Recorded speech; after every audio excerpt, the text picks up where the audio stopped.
मला आपल्या सर्वांच्या माध्यमातून लाडक्या बहिणींना सांगायचंय की ही जी शासन निर्णय जो आम्ही लाडक्या बहिणीचा निर्गमित केला याच्यामध्ये आम्ही कुठलाही बदल केलेला नाहीये। ही मला सर्व आपल्या माध्यमातून लाडक्या बहिणींना सांगायचंय की कुठलेही निकष आम्ही बदल केलेले नाहीयेत। 2.5 लाखाचं उत्पन्न त्याच्यापेक्षा कमी असणं लाभार्थी असण्यासाठी हे आम्ही त्या ठिकाणी निश्चित आधीच केलेलं होतं। दुचाकी वाहन असावं 4 चाकी वाहन नसावं हे आम्ही त्या ठिकाणी निश्चित हे केलेलं होतं। ते राज्यातल्या रहिवासी असाव्या, सरकारी नोकरदार नसाव्या, हे जे सगळे निकष आहेत हे पहिल्या शासन निर्णयामध्ये निर्गमित केलेले आहेत। त्याच्यामध्ये कुठलाही बदल आम्ही केलेला नाहीये। आम्ही ज्या वेळेला पहिलं ऑगस्ट महिन्यामध्ये ज्या वेळेला स्क्रुटिनी चालू केली त्यावेळेला 70-75 हजार अर्ज असे होते की जे पात्र होत नव्हते, जे त्यावेळेला ड्रॉप करण्यात आले होते। सप्टेंबर मध्ये स्क्रुटिनी केली त्यावेळेला तर 1 लाखापेक्षा अधिक असे अर्ज होते की जे पात्र होत नव्हते।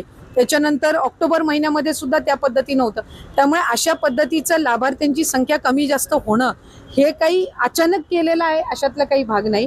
आणि निकषांमध्ये काही तक्रारी ज्या ऑक्टोबर, नोव्हेंबर, डिसेंबर महिन्यामध्ये ज्या प्राप्त झालेल्या आहेत, जे एका ह्याच्यावरून 2-2, 3-3 वेळा लाभ घेत आहेत अकाउंट्समधनं, किंवा ज्यांच्या 4 चाकी वाहनं आहेत पण तरी सुद्धा ते अशा जे काही कंप्लेंट बेस्ड आहेत त्या संदर्भातली चौकशी करून त्यांचा आधीचा कुठलाही लाभ आम्ही त्यांच्या अकाउंटमधून परत घेतलेला नाही।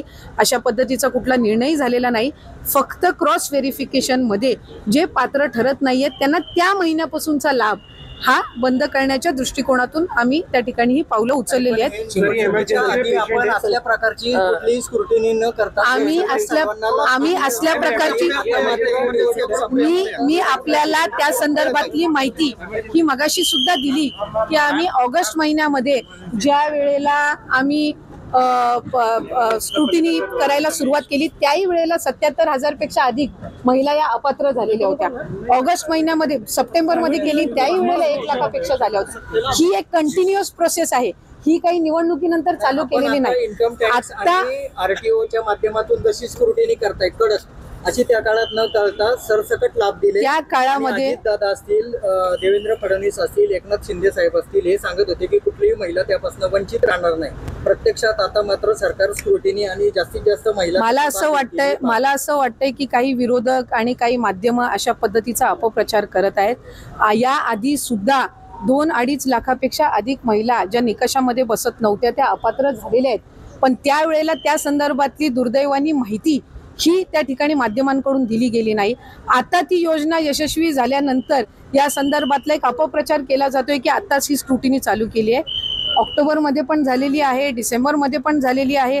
आणि मी आपल्याला वारंवार सांगत आहे की कंप्लेंट बेस्ड स्थानिक जिल्हा प्रशासनाकडून ज्या वेळेला कंप्लेंट्स प्राप्त होतात त्यावेळेला काही माध्यमच आम्हाला सांगत होती की अशा पद्धतीच्या काही चुकीचे काही हे मिळते तर आपण त्याच्यावर काही ना काही जे गरजू आहेत त्यांच्यापर्यंत हा लाभ पोहोचला पाहिजे।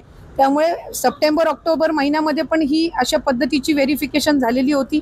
आता आणखीन ऑक्टोबर, नोव्हेंबर मध्ये काही कंप्लेंट प्राप्त झालेल्या आहेत तर त्या संदर्भातली सुद्धा सुरू आहे। आणि ही एक कंटिन्युअस प्रोसेस आहे। ही जानेवारी महिन्यामध्ये, फेब्रुवारी महिन्यामध्ये जसे जसे रजिस्ट्रेशनच्या चौकशा होत जातील त्या पद्धतीने ही होणार आहे। आणि आम्ही कुठल्याही गरजू महिला आणि जी पात्र आहे योजनेसाठी तिला आम्ही कधीही लाभापासून महायुतीचं सरकार वंचित ठेवणार नाही।